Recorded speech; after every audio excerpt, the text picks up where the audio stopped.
สวัสดีครับพี่น้องไม่เอาบางโอนเนี่ยเธอเสรเตรียมตัวเตรียมใจให้ดีนะครับวันที่7พายุหนองโจรนะบัดเตรียมเบิกตึกจำเลยเนอะแม่บางโอน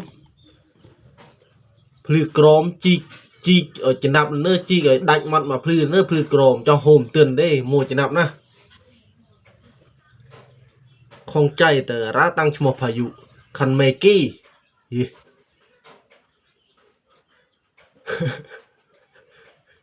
เจียแต่ชมพายุคันเมกี้cho chỉ phải viêng tôi nữa cho mày ơi một trâu nữa bảo bốn cho sầu man châu tê khăn mê kì chỉ hỏi mê khăn mê eng